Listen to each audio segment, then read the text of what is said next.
April 15th, 1912. 2:20 a.m. The North Atlantic Ocean, the largest, most luxurious ship ever built, is sinking into the freezing darkness. 1,500 people are screaming for help. But help will never come in time. And the reason this happened was no accident. Belfast, Ireland. The White Star Line began construction on the most ambitious ship ever built. RMS Titanic, 882 feet long, 46,000 tons. It took 3,000 workers and 3 years to build. They called it unsinkable. But that word would become the biggest lie in history. April 10th, 1912. Southampton, England. The richest people in the world boarded Titanic. John Jacob Astor, worth $2 billion today. Benjamin Guggenheim, Isidor Straus. They came for luxury. First-class tickets cost $100,000 in today's money. But in third class, poor immigrants dreamed of a new life in America. None of them knew this would be their last journey. Here is where the lies begin. On April 14th, Titanic received 6 iceberg warnings from other ships. 6. And every single one was ignored. Why? Because the owner of White Star Line, J. Bruce Ismay, was on board. And he wanted the ship to arrive in New York early, to make headlines, to prove Titanic was the fastest. Speed killed 1,500 people. But wait, there is an even darker theory. Some historians believe it was not even Titanic that sank. Its sister ship, Olympic, had been badly damaged in a collision.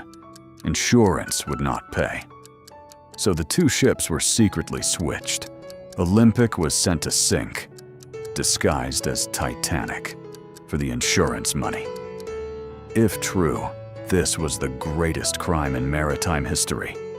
Here's a fact they never taught you in school. Before Titanic even left port, there was already a fire burning inside the ship, in coal bunker number 6, for 3 weeks. The fire weakened the steel hull exactly where the iceberg would hit. The company knew. They hid it, and they sailed anyway. Captain Edward Smith was supposed to retire after this voyage. This was his last trip. He had 40 years of experience. But that night, he made fatal mistakes. He did not slow down despite the ice warnings. He went to sleep early. And when the iceberg was finally spotted, it was too late. The lookouts had no binoculars. They had been locked in a cabinet, and nobody had the key. At 12:15 a.m., Titanic sent its first distress signal. SOS, help us, we are sinking. The closest ship, Californian, was just 20 miles away, close enough to save everyone, but its radio operator had gone to sleep 30 minutes earlier. The Californian's crew saw Titanic's distress rockets, 8 rockets, and did nothing. 1,500 people died because one man went to sleep. Titanic carried 2,224 people, but the lifeboats could only hold 1,178, and even those were launched half-empty. Why? Because the crew was not trained. Because rich passengers refused to get in. Because nobody believed the ship was actually sinking. First-class passengers had priority. Third-class passengers, the poor immigrants, were locked below deck, left to die. 2:17 a.m., the bow of Titanic was already underwater. The weight pulled the stern up into the air. And then, with a sound that survivors said they would never forget, the ship broke in half. The stern crashed back into the water, and within 3 minutes, the greatest ship ever built disappeared into the darkness forever. 1,500 people were now in the freezing Atlantic Ocean. The water temperature was -2 degrees. A human body survives in that water for 15 to 45 minutes. The lifeboats were close enough to go back and save people, but most refused. They were afraid of being swamped. So they watched. They listened to the screaming until the screaming stopped. 4:10 a.m., the RMS Carpathia arrived. Too late for most, but 710 survivors were pulled from the lifeboats, frozen, traumatized, barely alive. They had watched their loved ones die. They had heard the screaming stop, and they carried that sound for the rest of their lives. Survivors told stories that were buried for decades. They described third-class passengers being held back by locked gates, rich men dressed as women to get into lifeboats, officers firing guns to control the crowd. And one survivor claimed she saw the ship's owner, J. Bruce Ismay, sneak into a lifeboat himself.